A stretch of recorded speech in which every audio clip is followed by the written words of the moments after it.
I wrote them, and I have a book. I edited that book. I have not published it. I only have one copy. It's 500 pages that he wrote to me. I read them every day. Because, you see, a responsible father knows that even tomorrow I can die. And when I die, my son must not be left without the rules of the household. I encourage fathers to write. I encourage fathers to write life lessons to their children, to their sons, so that even when you are gone, whatever that can make you to go, whether you go to prison like Paul, anything that make you to go, you must be able to leave your sons to read.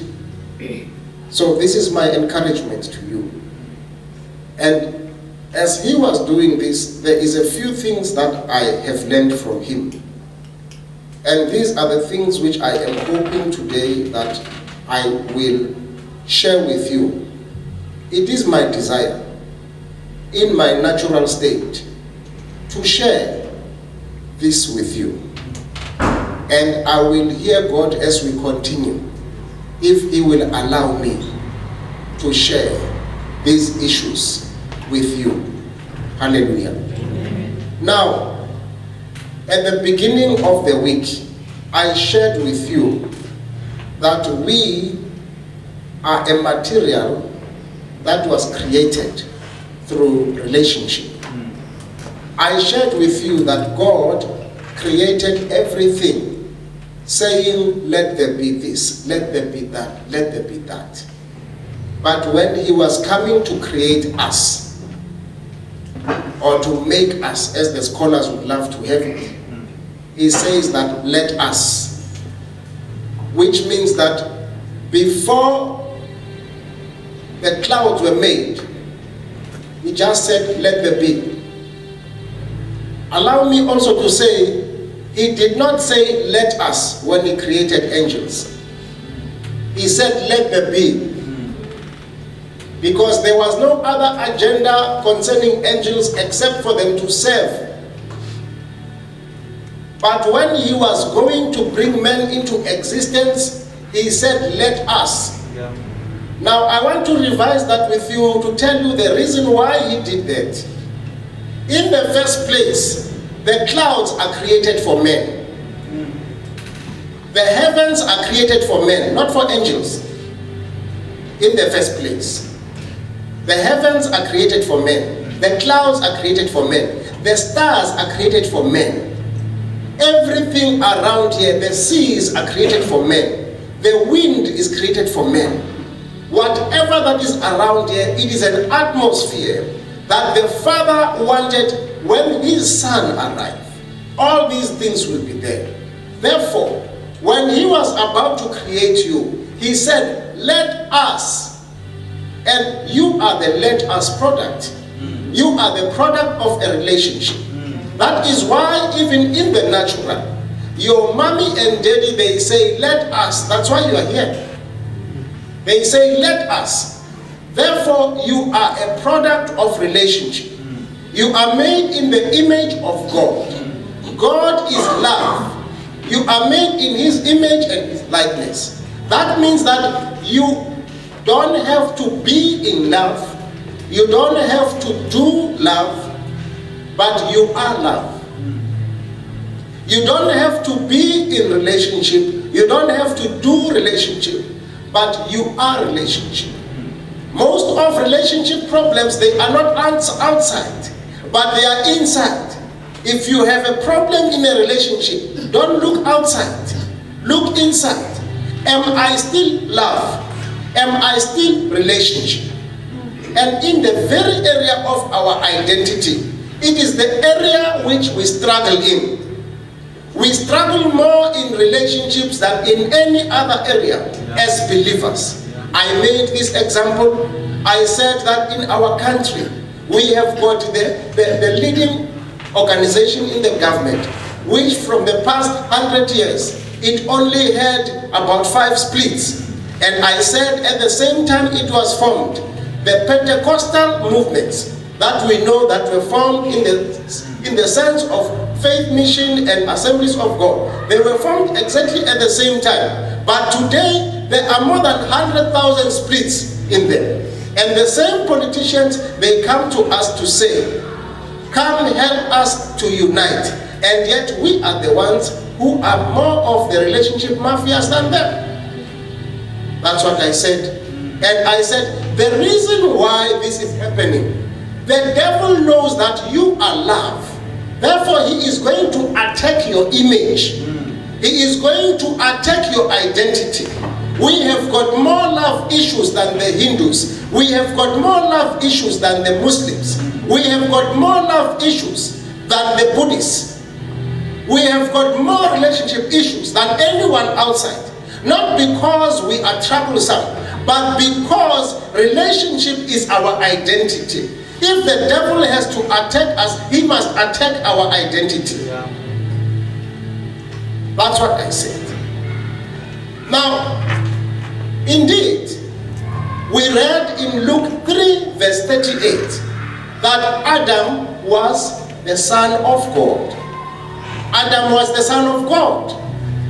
And that relationship, he was not united with God, but he was one with God. And the devil had a problem that God would have a son in heaven and also have a son on earth. He did not mind serving the Son of God in heaven, but he hoped that if there can be a son on earth, it can be him. And he found that he is not the one who is going to be the son. The time they said, let us make men, they meant that let us have the son on earth. And this thing was the problem that troubled the devil. He was troubled by the fact that you are the son of God. And therefore he made it a point that he will come into church. He will assist you in writing the Bible. He will assist you in putting the commentaries, so that he will remove anything in the Bible that says that you are son. When we grew up, all that we knew is that we are all children of God, only Jesus Christ is the Son. That is what we knew. Because the devil had to come and interpret our Bibles so that all of us, we are just going to say,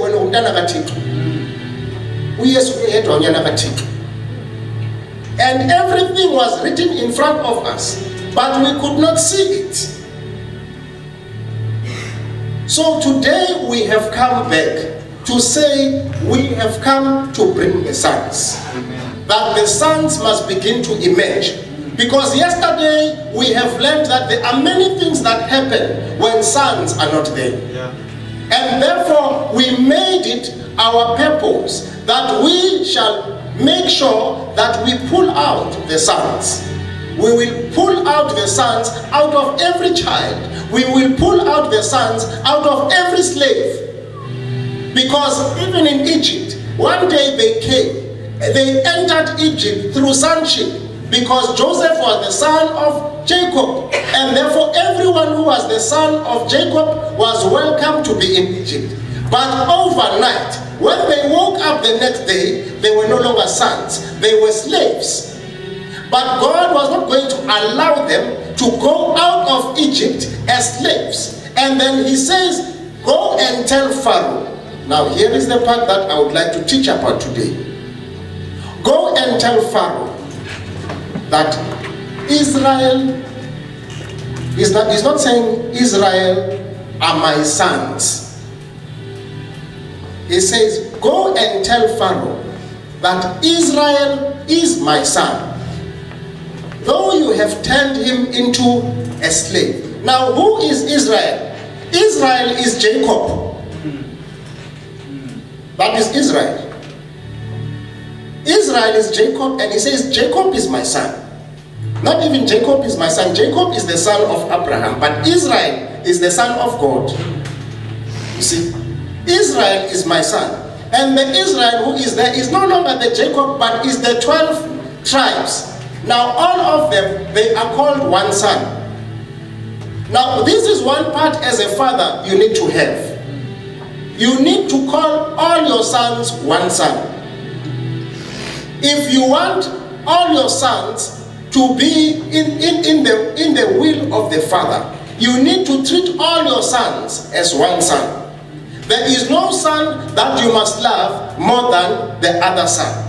Every one of them must be one son. God here is saying, Israel is my son. And then he says, release him. Because if you don't release him, then I will kill your son. Now that's a mafia promise. Release my son. He refuses that he must be released as a slave. Are you hearing me? Because he entered as a son and he is going to go out as a son. And even with you, there are places where you enter in honor and the devil wants you to exit them in dishonor. And I want to declare and decree to you today that you have entered East London as a son and you will go out as a son.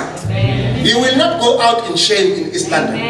You will go out as a son. It does not matter how many things that the devil has done in your life to enslave you. It does not matter how many relationships were broken in your life.